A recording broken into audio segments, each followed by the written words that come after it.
Matt, the mortgage guy here. Wanted to record a quick video to talk about this eviction moratorium that was extended through 2020. Now, this went into effect last Friday, September 4th, 2020, and I want to talk about who it's going to affect, what you should do, the players involved, and I'll get into that in this video. No fancy graphics on this video because I'm just trying to get it out in a timely fashion, but if you like straightforward mortgage advice, anything to do mortgage, real estate, investing, please consider subscribing to the channel, smash the like button for the algorithm, all that fun stuff. So the CDC, the Center for Disease Control, actually was the one who implemented this eviction ban or eviction moratorium. Basically, moratorium means that it's extended or delayed. You can't get evicted if you're a tenant between now and the end of the year. So September, October, November, December, essentially 4 months on this eviction ban, moratorium, whatever you want to call it.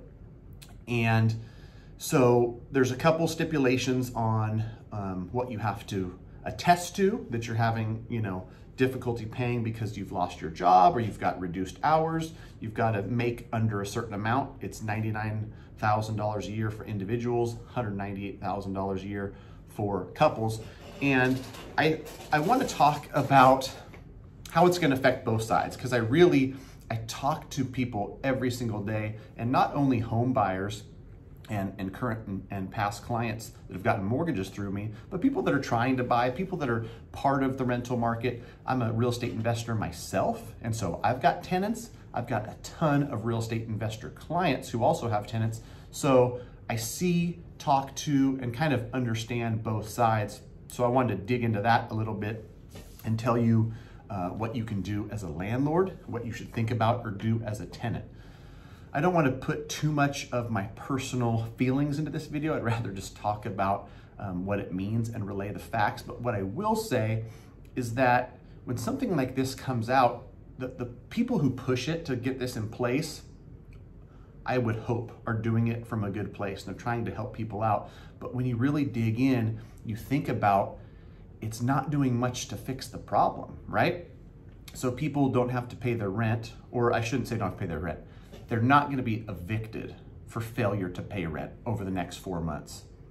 But then come January 1st, they're going to have all the back due rent, you can still assess late fees and penalties and all that other stuff. And so it's just kicking the can down the road. It's not really truly helping these people get on a good path. And I think that's what a lot of landlord advocates are talking about is, hey, let's help these people out, and let's not just kick the can down the road and say, hey, you can't be evicted. Don't worry about you paying your bills.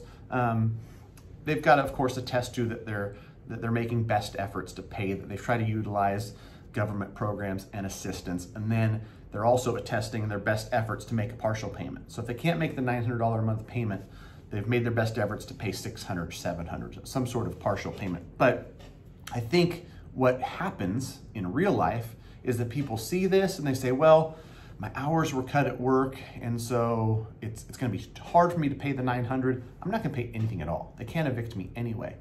What happens to this tenant in that scenario is, let's say you could pay $600, but you didn't, and that money goes to something else.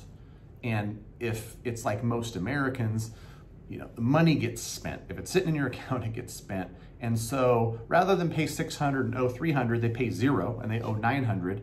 And then the next 3 months, since they can't be evicted, they don't pay those $900 monthly rent payments either. After 4 months, that's $3,600. For a lot of people who have a $900 a month rent, $3,600 is a huge sum of money. It's not going to fall out of the sky.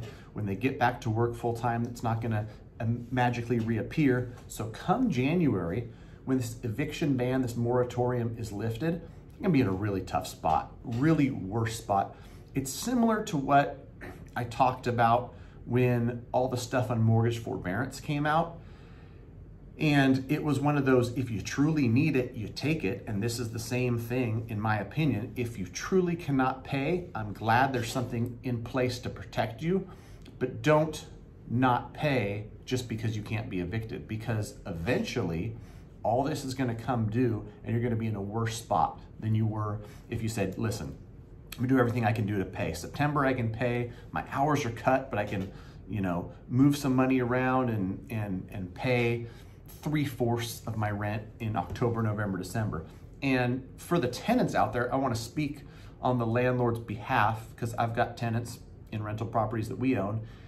We want to do everything we can to work with you. I understand that times are tough. The last thing I want is to have a tenant be in a bunch of trouble, not be able to pay, and then no communications going on between me and the tenant or the property management company and the tenant. My property management company knows that we want the tenants to talk to us, and if it's, hey, I can only pay 3/4 of the rent for October, November, December, but once I get back to work full time, I want to work out something where I can make up those payments.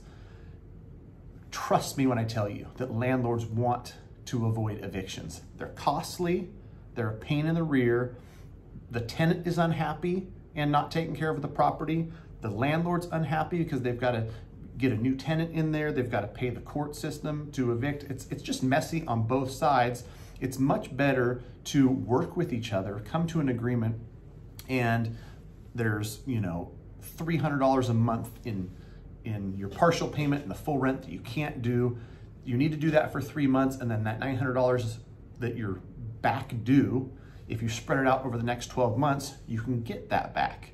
And tenants that are gonna be put in this really bad position, in my opinion, in come January, the worst thing that you can do as a tenant is get evicted. And once the eviction ban's lifted, the eviction moratorium's over, and somebody can evict you, if you try to game the system and don't pay 4 months at all, so now you're $3,600 behind, you're like, F it, I'm just gonna get evicted. I'm not gonna pay this. I've lived for free for 4 or 5 months.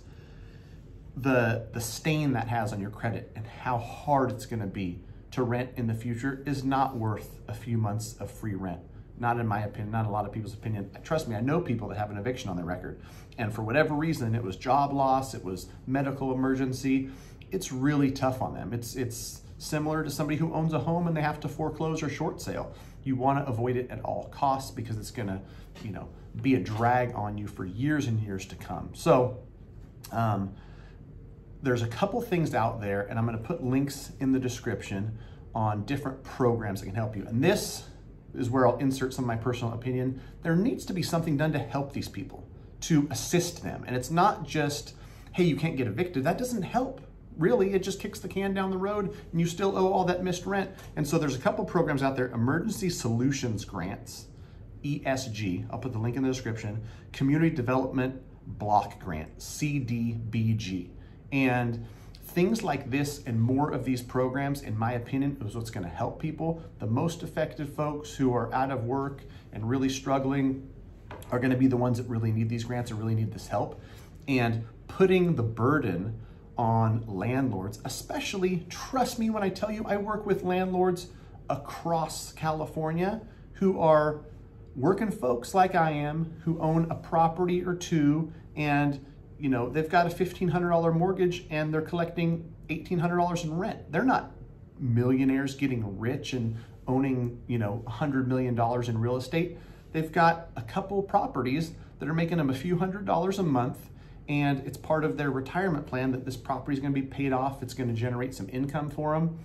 Trust me that a lot of them, you know, times two, if it's $1,500 and $1,500, can't just shell out an extra $3,000 a month for 4, 5, 6 months without being severely burdened themselves as landlords. And, you know, depending on what their day job is, they might be experiencing some sort of loss of income, decrease in hours or something like that. So that's that.